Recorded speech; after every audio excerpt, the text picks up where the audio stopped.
కర్నూలులో మంత్రి టీజీ భరత్ పై చేసిన వ్యాఖ్యల కేసులో వైసీపీ నాయకుడు బైరెడ్డి సిద్ధార్థ రెడ్డి 3వ పట్టణ పోలీస్ స్టేషన్లో విచారణకు హాజరయ్యారు. మే 14లో జరిగిన ర్యాలీలో చేసిన ఆరోపణలపై పోలీసులు 41A నోటీసులు జారీ చేశారు.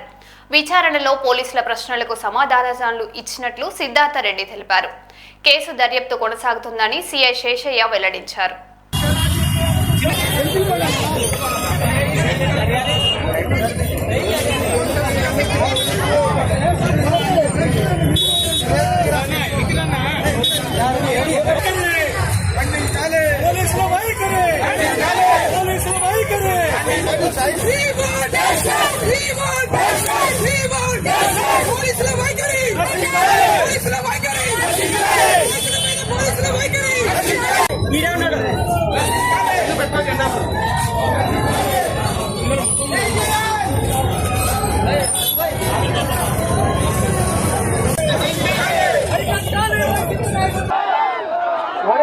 అన్యాయంగా అరెస్ట్ చేస్తారని మేము ధర్నా చేస్తాండి. మళ్ళా వచ్చి సిద్ధార్థ రెడ్డిని అరెస్ట్ చేయాలంటాడు వాడు. ఒరే ఆ సబ్జెక్టులో నేనేసిన మొక్కలు ఇప్పటికి చెట్లు కూడా ఉంటాయి.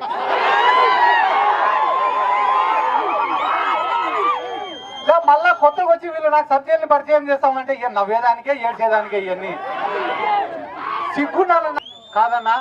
అమ్మాయి కూడా ఆ పిల్లోడు సతీష్ అనే పిల్లోడిని రోజు స్టేషన్ కాడికి తిప్పుదంటే మన ఇళ్లలో పిల్లలు లేరా అన్న? ఒక పిల్లోడు చచ్చిపోతే ఆ కుటుంబంలో ఎంత క్షోభ ఉంటుందో వీళ్ళకేం తెలుసా నా డబ్బు నెటోళ్ళకి. రోజు ₹1 కోటి ఎత్తుతా ఆడిన మినిస్టర్. వాస్తవం చెప్తా, ఒకటి రాసి పెట్టుకోదా, మీడియా వాళ్ళు ఉన్నారు, మినిస్టర్ కూడా చూస్తాడు ఖచ్చితంగా.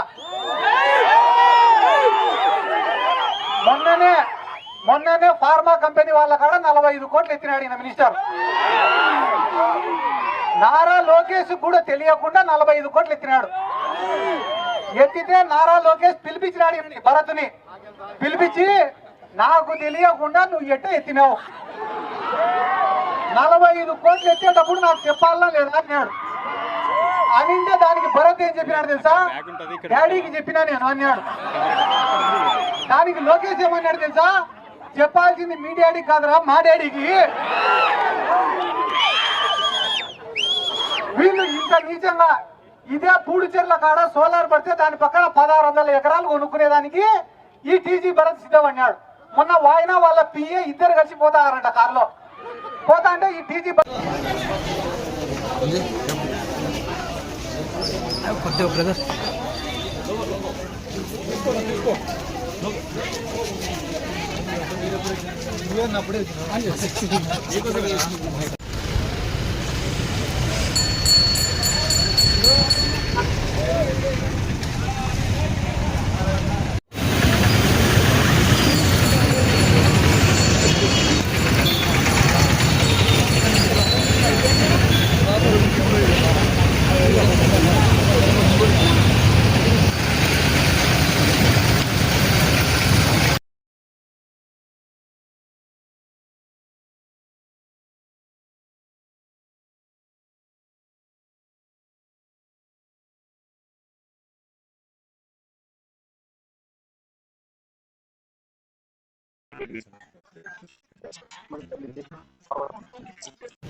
దాదాపు ఒక 10 రోజులు అయిందన్న కేసు నమోదు చేసి.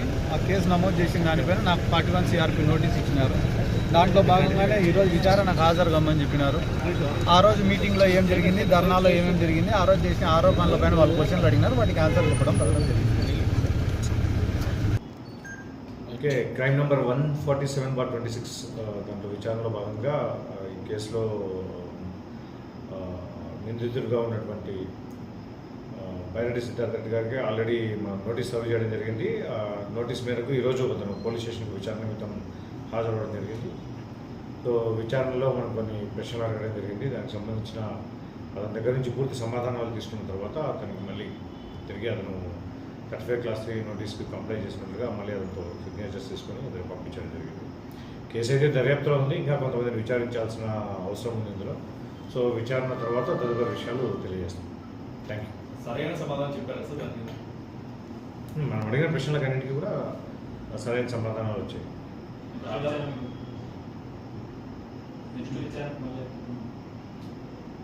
అదే కేసు దర్యాప్తులో ఉంది కదా, ఇంకా మిగతా సాక్షులను కూడా విచారించేది ఉంటుంది. దాన్ని బట్టి మళ్ళీ అవసరం మేరకు తదుపరి చర్య తీసుకుంటాం. డిఫర్మేషన్ కేసుకు సంబంధించిన మెటీరియల్ మొత్తం అంటే అతను చేసిన వ్యాఖ్యల మీద కట్టుబడి ఉన్నాడా, సాక్ష్యాలు ఏమైనా చూపిస్తాను ప్రొడ్యూస్ చేస్తాను. ఎవరో చెప్తే విన్నాను అని మాత్రమే చెప్పారు. అతను ఇంకా ఆధారాలు అయితే ఏం లేవని చెప్పారు. సో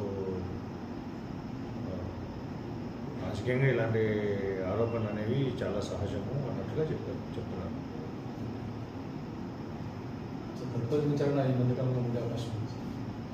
తదుపరి విచారణ అనేది కేసు రెగ్యులర్గా ఇన్వెస్టిగేషన్ ప్రాసెస్ జరుగుతూ ఉంటుంది.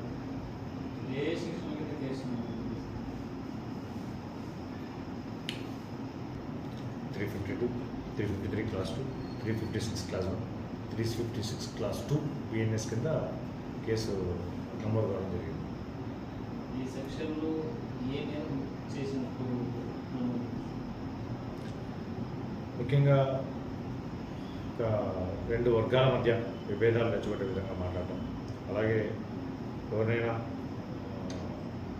దురుద్దేశపూర్వకంగా అవమానించాలనే ఉద్దేశంతో మాట్లాడటం,